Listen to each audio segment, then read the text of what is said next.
talk about how mortgage rates affect your buying power. They affect Woo! your buying power. Yeah! Woo! Hey, Realtor Ray here with Amanda Orsborn with First Federal Savings Bank. Amanda, welcome to the show. Thanks, Ray. Can you tell us, rates have gone up a little bit. I mean, back in the fall, maybe 4-6 months ago, what were they at on a 30-year? A 30-year back in October was 3.875. 3.875, and where have they climbed to now? 4.5, 4.5 is the base rate on a Freddie Mac 30-year right now. Now, 4.5 though, historically, is really not a very high rate at all, is it? It's not, but we have been very spoiled in the last 5-6 years or so. Sure. I think when I bought my first home, I think rates were something like 12% or 10%, something like that. It was a crazy number. So 4.5 is not much. So what would the difference be on a payment, say on a $250,000 purchase loan amount, say on 3.875 versus where they're at now at 4.5? On a $250,000 loan amount, that'd be about $90 a month. 90 months. So over the course of a year, it's about an extra $1,000 that someone will be paying. Yes, and depending on your income, that could make or break your pre-qualification. Okay. All right. So can you tell me, it seemed like there was a rush of people out there buying though in the last month or so, wasn't there? There was. Every time people think that rates are gonna hike, anytime, it's funny, when you get a little spike up, people are actually more prone to purchase and refinance because they're scared that it's just gonna keep climbing with no end in sight. Right. Right. And that is kind of the indicators that they're putting out there, is that rates are going up in the future. Right. Right. So they've gone up a little bit. They kind of stabled off a little bit here recently. Yeah, in the last couple of weeks, they've leveled off at 4.5, where it seems like for a while there, every day when they come out, you're nervous they're going to go up a little bit more.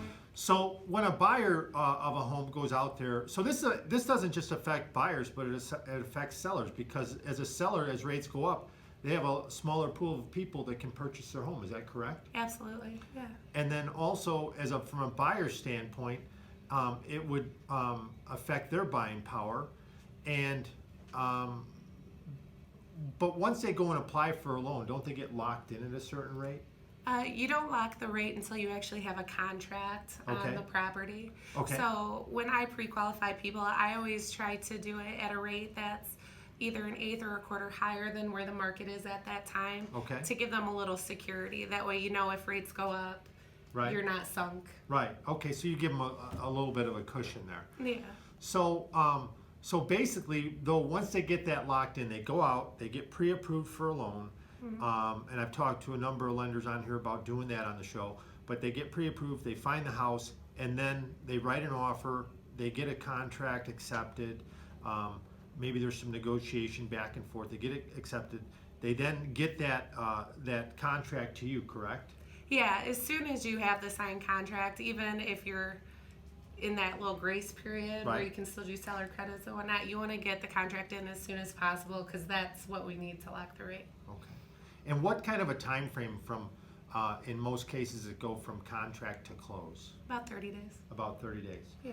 And they can go out as far as 45 and 60 if needed be, right? Oh, definitely, yeah.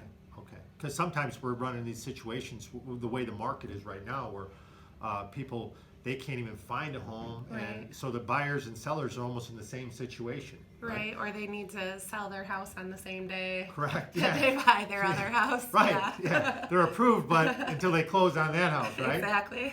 Okay. Well, listen, Amanda. Thank you for being on the show. Yep. Thank It's you. been nice. And Amanda was quite a basketball player. She was like an All-American, right? Is that correct? Yeah. The Division III North Central College. She's in the Hall of Fame.